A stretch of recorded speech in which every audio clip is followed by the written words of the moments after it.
যারা আমাদের বিরোধিতা করে, আমাদের ব্যাপারে ঘৃণা ছড়ায়, তাদের জন্য আমাদের বুক ভরা দরদ আর ভালোবাসা আছে না নাই? কারণ ভালোবাসা দিয়ে যা জয় করা যায়, কঠোরতা দিয়ে তা পারা যায় না।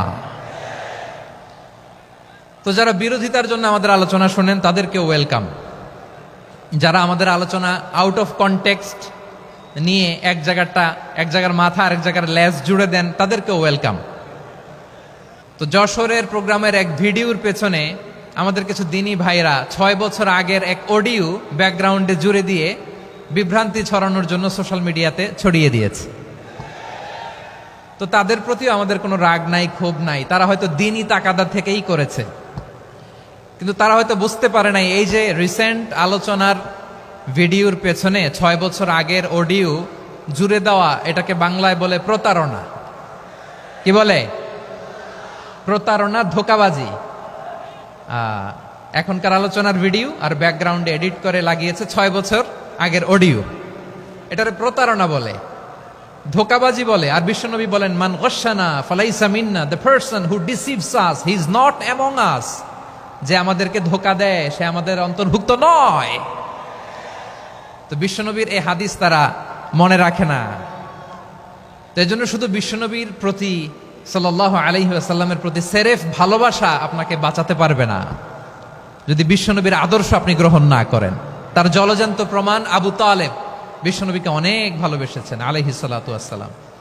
পলিটিক্যাল শেল্টার, ফিনান্সিয়াল শেল্টার, সব ধরনের শেল্টার তিনি দিয়েছেন, কিন্তু বিশ্বনবীর আদর্শ মানেন নাই। মুক্তি মিলবে? হ্যাঁ, আওয়াজ করে বলেন, আবু তালেবের কি মুক্তি মিলবে? তাহলে সেরেফ ভালোবাসা আপনাকে বাঁচাতে পারবে। ভালোবাসার পাশাপাশি বিশ্বনবীর আদর্শকে মেনে নেওয়ার দরকার আছে না নাই?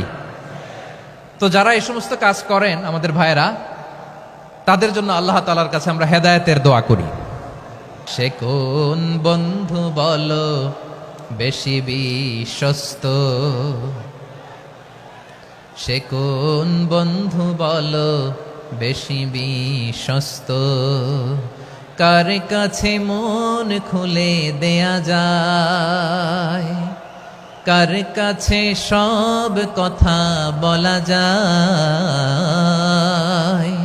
হওয়া যায় বেশি আশ্বস্ত। তার নাম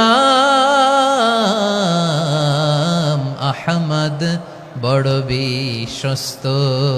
সে কোন বন্ধু বলো বেশি বিশ্বস্ত? কার কাছে মন খুলে দেয়া যায়? কার কাছে সব কথা বলা যায়?